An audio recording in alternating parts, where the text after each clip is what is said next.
Hello दोस्तों, नमस्कार। तो आज मैं आप लोग को एक भूतिया घर के बारे में बताएंगे जहां पर आपने बदला उसके भाई से लिया है। तो आप लोग वीडियो में तो जरूर बने रहे और नया है तो चैनल को लाइक शेयर और सब्सक्राइब जरूर करें। तो चलिए स्टार्ट करते हैं। यह एक घर तो था, लेकिन भूतिया घर बन जाने के कारण लोगों उसने नाम से ही डरने लगे थे। यदि कोई भूला भटका यात्री इसमें आकर ठहर जाता तो उसका क्या हाल होता यह तो वही जानता था। वहाँ आसपास रहने वाले लोगों को, उस घर में रुकने वाले लोगों को सिर्फ चीखें सुनाई देती थी। धीरे धीरे उस घर का ये हाल हो गया था कि अब कोई उसमें भूल से भी आकर नहीं ठहरता था। उस घर में अब सिर्फ एक चौकीदार रह गया था। उस घर में जाना तो बहुत दूर की बात थी, लोग उस घर के नाम से भी डरने लगे थे। सब लोग यही सोचते थे कि यह घर तो भूतिया है, फिर चौकीदार इस घर में कैसे रह लेता है, क्या उसे भूतों से डर नहीं लगता। जबकि लोगों के तो उस घर के पास से गुजरते हुए भी पसीने छूटते थे, और पसीने छूटे भी क्यों ना, भूत का तो नाम ही ऐसा है कि बड़े बड़े के पसीने छूट जाते हैं। एक रात एक शिकारी उस घर की तरफ आया जो अपने रास्ते से भटक गया था। यह घर चारों तरफ से जंगल से घिरा हुआ था, दूर दूर तक किसी इंसान की आवाज तक सुनाई नहीं देती थी। बाहर बड़ा भयंकर तूफान आ रहा था। तूफान के साथ ही बड़े जोर से बारिश शुरू हो गई। शिकारी घर के अंदर आ गया और आवाज लगाई, अरे कोई है। जब घर में कोई था ही नहीं तो आवाज कौन देता। शिकारी ने एक बार फिर जोर से आवाज लगाई, अरे भाई कोई है क्या यहाँ। इस बार उसकी आवाज पूरे घर में गूंज उठी। तभी एक आदमी को उसने छाता और लालटेन लिए अपनी ओर आते देखा। क्या बात है, कौन हो तुम? उसने शिकारी से पूछा। मैं एक शिकारी हूँ, क्या बारिश और तूफान रुकने तक यहाँ ठहर सकता हूँ? चौकीदार ने डरते हुए कहा, क्या आप इस घर में रात गुजारोगे? शिकारी ने कहा, हाँ, इस बारिश और तूफान में इस समय रात बिताने के लिए जंगल में इससे अच्छी जगह और नहीं हो सकती। और मेरे कुछ साथी भी जंगल में भटक गए हैं, हो सकता है कि इस घर को देखकर वो भी आ जाए। साहब घर तो है, क्या कहना चाहते हैं तुम? इतने डरे हुए क्यों हो? साहब क्या आप इस घर के बारे में नहीं जानते? उसने बोला, क्या नहीं जानता? यही कि इसे भूतिया घर कहते हैं। यह भूतों का घर है, इसमें भूत रहते हैं। यह बात चारों तरफ फैली हुई है, आपको कैसे नहीं पता? क्या भूत? और वो हंसने लगा। बाबा ये तुम कैसी बात कर रहे हो? विज्ञान के युग में आप ऐसी बातें पर कैसे यकीन कर सकते हो? मैं सच कह रहा हूँ, यह भूतिया का घर है। चौकीदार ने बता रहा होगा, तुम जाकर हमारे लिए चाय का इंतजाम करो, इस घर में रहने वाले भूत को मैं देख लूंगा। चौकीदार ने गहरी नजर से शिकारी को देखा और चला गया। थोड़ी देर बाद वो चाय लेकर आया। फिर चौकीदार ने शिकारी से पूछा, लगता है साहब आप जंगल में पहली बार आए हैं? फिर शिकारी ने बोला, हाँ, आपने ठीक पहचाना। क्या मैं आपका नाम जान सकता हूँ? चौकीदार बोला। शिकारी बोला, हाँ, मेरा नाम कुंवर राणा है। चौकीदार ने पूछा, अच्छा तो अब राजा जी के बेटे हैं? हाँ बाबा, कभी हम लोग राजा थे, अब तो केवल नाम ही रह गया। अब कौन राजा और कौन प्रजा।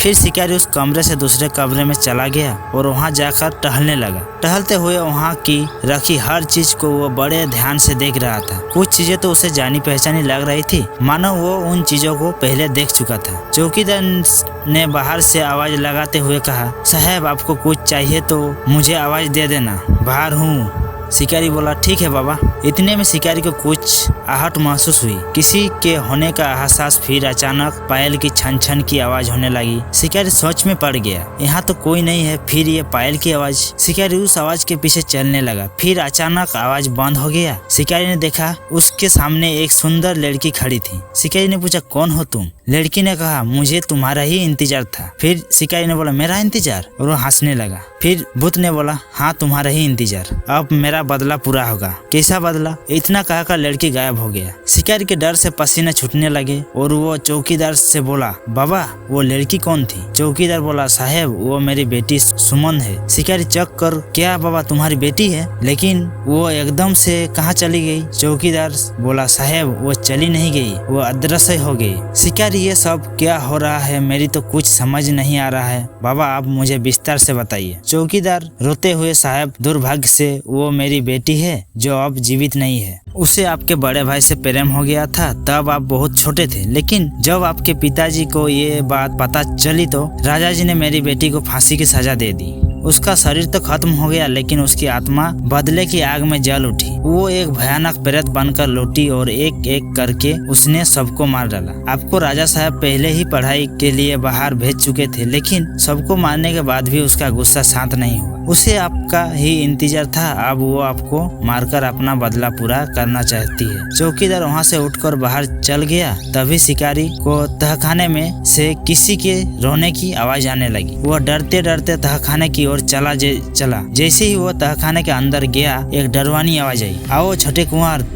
मुझे तुम्हारा ही इंतजार था। वो बहुत ही डरवाना दृश्य था। बिखरे बाल, लाल लाल साड़ी, बड़ी जिंदा निगाल जाने वाली आंखें, भयानक चेहरा और अपना मकसद पूरा होने के वो अहंकारी हंसी, और वो कह रही थी कि आवाज तुम्हें मुझसे कोई नहीं बचा सकता। उसके बाद शिकारी भागना चाहता था, लेकिन तहखाने का दरवाजा बंद हो गया था। वैसे ही एक इंसान जब बदला लेने पर आए तो उसे भी कोई नहीं रोक सकता था। यह तो फिर भी एक खतरनाक आत्मा थी, तो भला इसे बदला लेने से कौन रोक सकता था। शिकारी अंदर से दरवाजा खोलने की कोशिश कर रहा था। शिकारी की आवाज सुनकर चौकीदार भी आ गया, लेकिन चौकीदार अंदर नहीं जा पा रहा था क्योंकि दरवाजा उस चुड़ैल ने बंद किया था। तो जब तक वो अपना बदला पूरा नहीं कर लेती, दरवाजा कहाँ खुलने वाला था। तभी तहखाने के दरवाजे पर खड़े चौकीदार को एक दहशत भारी चीख सुनाई दी। कुछ समय बाद दरवाजा अपने आप ही खुल गया। चौकीदार ने देखा कि शिकारी की लाश वही तहखाने में पड़ी हुई है, सारा जिप्स खून लथपथ भीगा हुआ। लेकिन जब उसके पास जाकर देखा तो वो चौंक गया। शिकारी के